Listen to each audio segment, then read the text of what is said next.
नमस्कार, आप देख रहे हैं एनडीटीवी दुनिया। मैं हूं नगमा और आज हमारी लीड स्टोरी है तहव्वुर राना। याद है आपको तहव्वुर राना, मुंबई में 2008 में हुए आतंकी हमले का आरोपी। आखिर कब तक बचेगा? क्या अब जल्द भारत लाया जाएगा तहव्वुर राना? दिखाएंगे आपको इस पर रिपोर्ट और देखेंगे कनाडा की पॉलिटिक्स। क्या अपनी कुर्सी बचा पाएंगे जस्टिन ट्रूडो? भारत से बेवजह विवाद खड़ा करके अपने ही घर में क्यों हर मोड़ पे हारना पड़ रहा है ट्रूडो को? और इसके अलावा संसद में धक्का मुक्की सिर्फ भारत में ही नहीं होती। देखिए ताइवान की तस्वीरें। ताइवान की संसद में किन 3 बिलों को लेकर एक दूसरे से इस तरह भिड़ गए सांसद। साथ साथ चमचमाते रोम की तस्वीर। रोम का कोना कोना जगमग कर रहा है। जहां निर्माण कार्य चल रहे हैं वहां भी रोशनी ही रोशनी। और जहां पर ईसा मसीह ने जन्म लिया उस बेथलेहम में किस तरह से फैली हुई है क्रिसमस की रौनक, ये सब दिखाएंगे आपको आगे। पहले हमारी लीड स्टोरी। मुंबई पर आतंकवादी हमले का जब भी जिक्र होता है तब 2 चेहरे हमारे जहन में आते हैं। एक है तहव्वुर राणा का और दूसरा है डेविड कोलमन हेडली का। दोनों अमेरिका में हैं। तहव्वुर राणा पाकिस्तानी मूल का कनाडाई नागरिक है जो लॉस एंजलिस की जेल में है। अब तक उसे भारत लाने की तमाम कोशिशें नाकाम रही हैं, लेकिन अब यह लग रहा है कि तहव्वुर राणा को जल्द भारत लाया जा सकता है। क्यों? देखिए ये रिपोर्ट।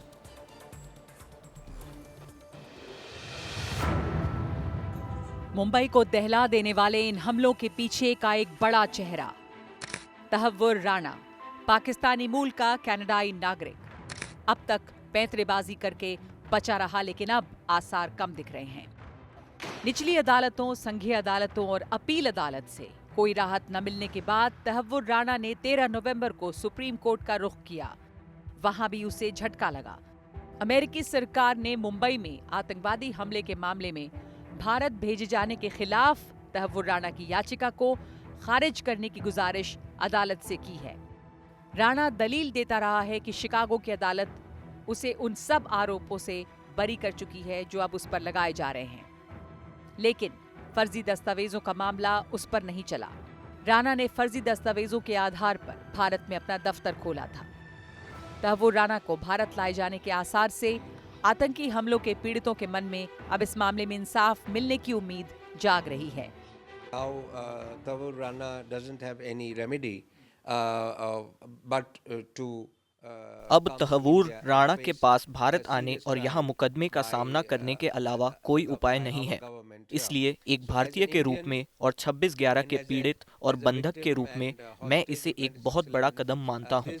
अब तहव्वुर राणा की बारी है जिसे मुकदमे का सामना करना होगा। मुझे आश्चर्य नहीं होगा अगर उसे मृत्यु दंड दिया जाए। Now is the turn of Tavur Rana, who has to face the trial, and I won't be surprised if a capital punishment is declared awarded to him.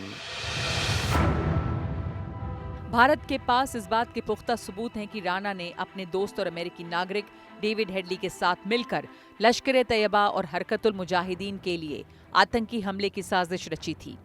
उसके भारत प्रत्यर्पण के लिए लंबी लड़ाई अब एक निर्णायक मोड़ पर पहुंचती दिख रही है, क्योंकि भारत के हवाले किए जाने के मामले में कोई राहत पाने का तहव्वुर राणा के पास बस ये आखिरी मौका है।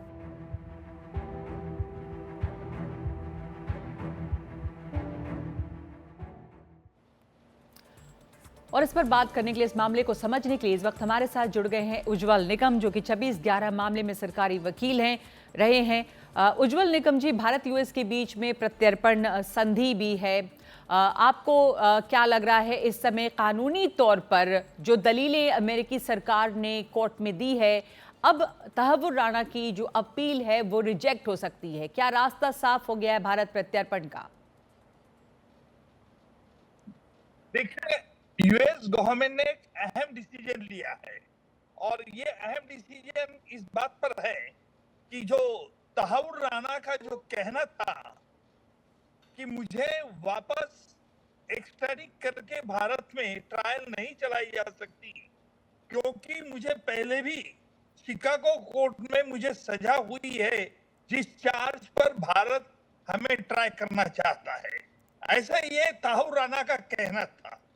इसलिए यूएस गवर्नमेंट के department, law and justice department ने ये मैटर वापस एग्जामिन की और उन्होंने कहा कि शिकागो कोर्ट में ताहूर राणा के खिलाफ फोर्जरी के चार्ज के बारे में कोई ट्रायल नहीं चली थी और इसलिए यूएस गवर्नमेंट ने ये फैसला लेकर यूएस सुप्रीम कोर्ट को बता दिया है कि उसने जो अपील किया है उसको खारिज किया जाए। और मुझे बहुत उम्मीद इसलिए है कि ताहूर राणा को इस कारण उसके अपील का जो मेन सब्सटेंस था वो खारिज करने के बाद, अच्छा ये तो सुप्रीम कोर्ट डिसाइड करेगी, लेकिन यूएस गवर्नमेंट का फैसला बहुत अहम मैं मानता हूं, क्योंकि अगर ताहूर राणा भारत में आता है तो कई बातों का भंडा उसका खोल सकता है। जी जी, सही कहा आपने कि कोर्ट का फैसला बाकी है, पर अमेरिकी सरकार का रुख जो है वो बहुत अच्छा रहा है। भारत यूएस के बीच प्रत्यर्पण संधि है, भारत सरकार के लिए एक बड़ी कामयाबी हो गई। अगर मुंबई हमलों का आरोपी भारत लाया जाता है तो देशों के डिप्लोमेटिक रिश्तों का इसमें कितना बड़ा रोल होता है? बिल्कुल, मैं मानता हूं कि भारत सरकार की ये कूटनीति बहुत यशस्वी हुई है और यही इस बार एक बार इंडिकेशन भी देता है कि यूएस गवर्नमेंट भी भारत से अच्छे संबंध रखना चाहता है और मुझे लगता है कि ये बहुत अच्छा है और हमें आगे चल के देखना है कि जो हमने भी भारत ने जो यूएस गवर्नमेंट को एक मुलजिम चाहिए था वो एक्स्ट्राडिशन के तहत हमने उनको भेज दिया था और इसी आधार पर म्यूचुअल बायलैटरल कोऑपरेशन का ये एक इंटरनेशनल टेररिस्ट का के लिए एक अच्छी बात है। और तहव्वुर राणा के आने से बहुत सारे जो अनसुलझे सवाल हैं इन मुंबई हमलों में, उनके जवाब सामने आ सकते हैं। मुंबई हमलों में मारे गए लोगों के परिवार जिन्हें बरसों से इंसाफ की उम्मीद है, उन्हें इंसाफ मिलेगा।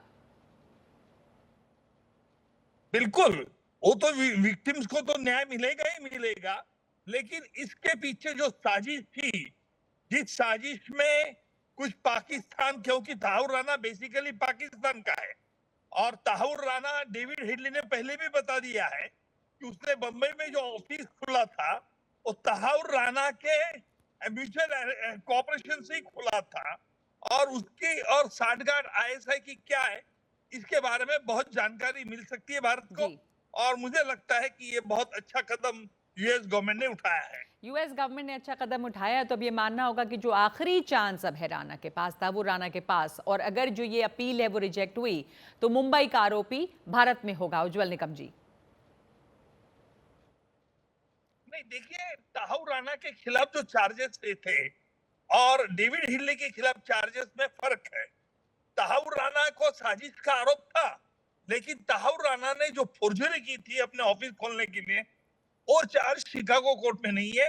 और भारत सरकार उस पर ये चार्ज लगाना चाहती है, इसलिए ताहूर राणा का जो प्ली है कि मुझे डबल जीओ पार्टी का बार है, वो यूएस गवर्नमेंट की तरफ से खारिज कर दिया है। जी, तो इन पर ये लागू नहीं होता है डबल जेपर्डी वाली जो बात, जो अपील वो कर रहे हैं। धन्यवाद आपका उज्जवल निकम जी बताने के लिए हमें कि क्या इसमें कानूनी दांवपेच है और किस तरह से अब रास्ता साफ होता दिखाई दे रहा है तहव्वुर राणा का कि वो भारत आए। और भारत से झगड़ा मोल लेने वाले जस्टिन ट्रूडो की अब अपनी ही कुर्सी खतरे में है। वो अपनी पार्टी और विपक्ष दोनों के ही निशाने पर हैं। उनके ही सहयोगी जगमीत सिंह ने जस्टिन ट्रूडो से इस्तीफा देने के लिए कह दिया है और इसी से कुछ पहले कनाडा की उप प्रधानमंत्री क्रिस्टिया फ्रीलैंड ने इस्तीफा देकर सबको चौंका दिया था। फ्रीलैंड ने डोनाल्ड ट्रंप के टैरिफ खतरों पर असहमति के बाद यह कदम उठाया। लिबरल पार्टी के 1/3 सांसद अब नेतृत्व परिवर्तन की मांग कर रहे हैं, जिससे कनाडा में राजनीतिक संकट गहरा होता जा रहा है।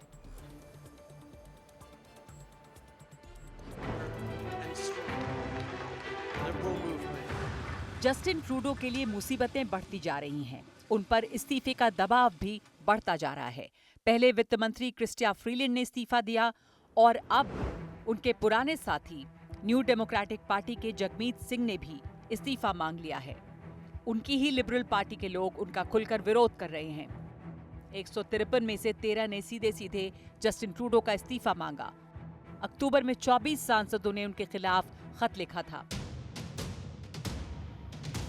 अमेरिका के होने वाले राष्ट्रपति ट्रंप ने टैरिफ के मुद्दे पर उनकी नाक में दम कर रखा है। वो कनाडा से आने वाले सामान पर मोटा टैक्स लगाने की बात कर रहे हैं। कनाडा का 80% निर्यात अमेरिका के लिए है। ट्रंप सब्सिडी की वसूली की भी बात कर रहे हैं। कनाडा को अमेरिका का राज्य और ट्रूडो को कनाडा का गवर्नर बताकर वो उनका मजाक भी उड़ाते रहे।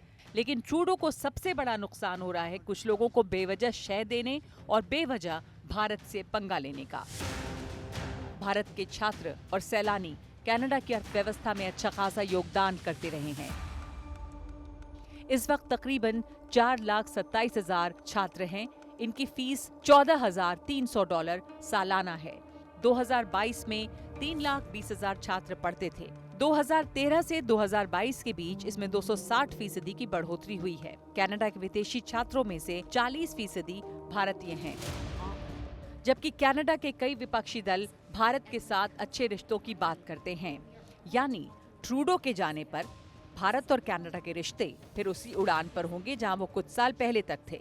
वैसे भी कहा जा रहा है कि अगर इस वक्त चुनाव हो जाएं, तो विपक्षी कंजर्वेटिव पार्टी की शानदार जीत के बहुत आसार हैं। लेकिन ट्रूडो लगातार कह रहे हैं कि वो अगला चुनाव भी लड़ेंगे। इस वक्त सबकी नजर इस बात पर है कि क्या ट्रूडो अगले चुनाव तक अपनी कुर्सी भी बचा पाएंगे।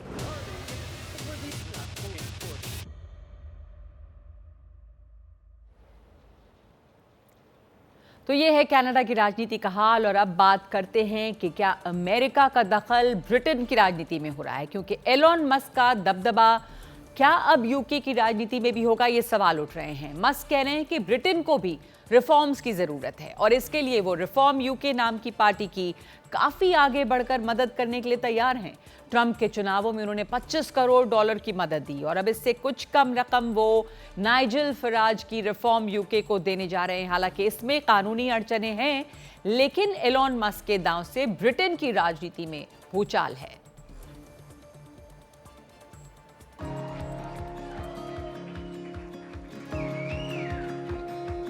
अमेरिका में ट्रंप की जीत के बाद एलोन मस्क शायद ब्रिटेन में भी अपने उम्मीदवार की जीत का ख्वाब देख रहे हैं। ब्रिटेन के अगले संसदीय चुनावों में अपनी सरकार बनाने का दावा कर रहे नाइजेल फराज को मस्क का साथ मिला है। एलोन मस्क उनकी पार्टी रिफॉर्म यूके को मोटा चंदा देने की योजना बना रहे हैं। डोनाल्ड ट्रंप के फ्लोरिडा रिट्रीट मार-आ-लागो पर दोनों की बैठक के बाद ये बात सामने आई, जिसके बाद से तहलका मचा हुआ है। दान की रकम $10 करोड़ तक हो सकती है। ब्रिटेन के इतिहास का ये सबसे बड़ा राजनीतिक चंदा होगा। इससे पहले 2023 में लॉर्ड सैन्सबरी ने कंजर्वेटिव पार्टी को £1 करोड़ का चंदा दिया था। लेकिन ये चंदा क्यों? दरअसल मस्क की विचारधारा नाइजेल फराज से मेल खाती है। दोनों ही शरणार्थियों के सख्त विरोधी हैं और पश्चिम को उसकी पुरानी शक्ल वापस देना चाहते हैं। मस्क ब्रिटेन के प्रधानमंत्री कीर स्टारमर के कड़े आलोचक हैं। रिफॉर्म यूके का गठन 2021 में हुआ। ये ब्रिटेन के छोटे मोटे दक्षिणपंथी दलों में से एक है, जिनकी चुनावी कामयाबी तो सीमित ही रहती है, लेकिन राजनीति पर अच्छा खासा असर रहता है। लेकिन क्या चंदा देना इतना आसान होगा? क्योंकि कोई अमेरिकी इस तरह से ब्रिटेन के राजनीतिक दलों को चंदा नहीं दे सकता। दूसरी तरफ ब्रिटेन में चुनाव खर्च को लेकर कड़े नियम हैं। वहाँ राजनीतिक पार्टियां या नेता कितना भी चंदा ले सकते हैं, बशर्ते दान देने वाले ब्रिटेन के हों या ब्रिटेन में रजिस्टर्ड कंपनियां हों। एलोन मस्क के पास इसका रास्ता है। उनकी कंपनी एक्स की ब्रिटेन में शाखा है, ट्विटर यूके लिमिटेड, जिसका रजिस्टर्ड पता लंदन का है। यानी वो इस रास्ते से चंदा दे सकते हैं। हालांकि राजनीतिक चंदे पर नजर रखने वाले संगठनों ने इसका विरोध शुरू भी कर दिया है। उनका कहना है कि कुछ खामियों का लाभ उठाकर ये यूके की राजनीति में दखल देने की साजिश है। लेकिन एलोन मस्क का इतिहास कहता है कि वो लड़कर अड़कर अपनी बात मनवाने के आदी हैं। क्या अब इस मामले में भी मस्क कामयाब होंगे? और अब आपको दिखाते हैं कुछ खबरें दुनिया के जंग के मैदान से, खबरें वॉर जोन से। सीरिया में असद की सरकार गिरने के बाद से ही इजराइल पर आगे बढ़ने के आरोप लग रहे हैं। कहा जा रहा है कि उसने बफर जोन का तकरीबन 400 किलोमीटर का हिस्सा अपने कब्जे में ले लिया है। इजराइल की 1967 की पश्चिम एशिया जंग में गोलान हाइट्स का इलाका सीरिया से छीन लिया गया था और बाद में इस पर कब्जा कर लिया गया। दुनिया के ज्यादातर देशों ने इसे मान्यता नहीं दी है। अब वो और आगे बढ़ रहा है।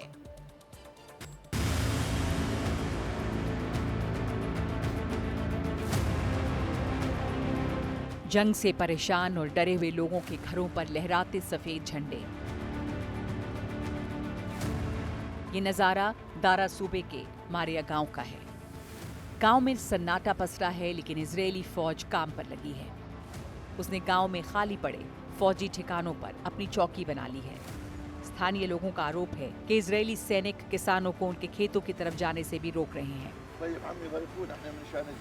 ये गांव इजरायली कब्जे वाली गोलान पहाड़ियों के पास, लेकिन गोलान के इस बफर जोन से बाहर है, जो 1974 के सीज फायर के बाद सीरिया के साथ समझौते के तहत बनाया गया था। लेकिन इजरायली सेना का कहना है कि वो बफर जोन में ही काम कर रही है और जो नए इलाके जोड़े हैं वो अपने देश की उत्तरी सरहद की हिफाजत के लिए हैं। इजराइल के प्रधानमंत्री बेंयामिन नेतन्याहू ने 2 दिन पहले कहा था कि इजरायली फौजें जब तक कोई दूसरा इंतजाम नहीं हो जाता यहीं पर रहेंगी। उन्होंने ये बात माउंट हेमोन पर खड़े होकर कही थी, जो सीरिया के अंदर इस इलाके की सबसे ऊंची चोटी है। ये जगह गोलान पहाड़ियों से लगती सरहद से सिर्फ 10 किलोमीटर दूर है।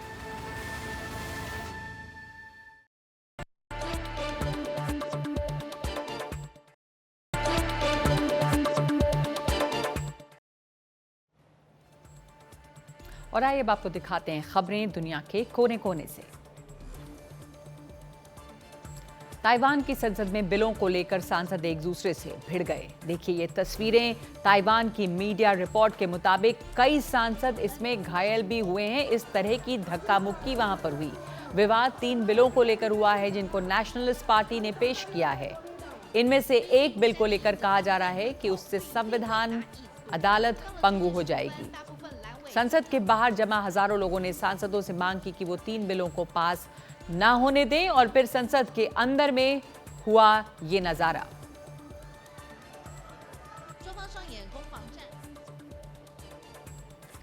और अमेरिका में छुट्टियों के सीजन में मुसाफिरों का नया रिकॉर्ड बनने की उम्मीद की जा रही है। पर्यटन कारोबार से जुड़े लोगों के मुताबिक 21 दिसंबर से 1 जनवरी तक चलने वाले हॉलिडे सीजन में 11 करोड़ 90 लाख लोगों के सफर करने की उम्मीद है। हालांकि बहुत बड़ी संख्या में लोग अपनी गाड़ियों से सफर करेंगे, लेकिन तकरीबन 71 लाख लोग विमान से यात्रा करेंगे।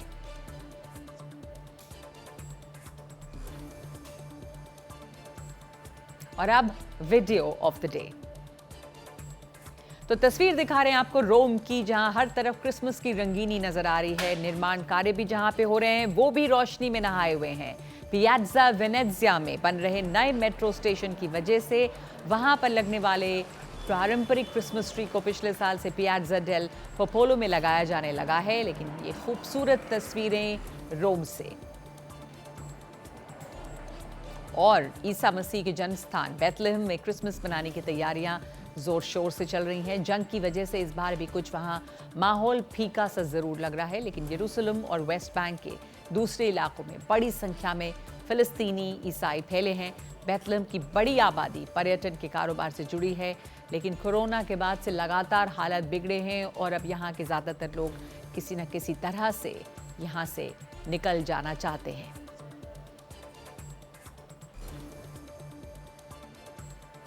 तो आज एनडीटीवी दुनिया में इतना ही। नमस्कार।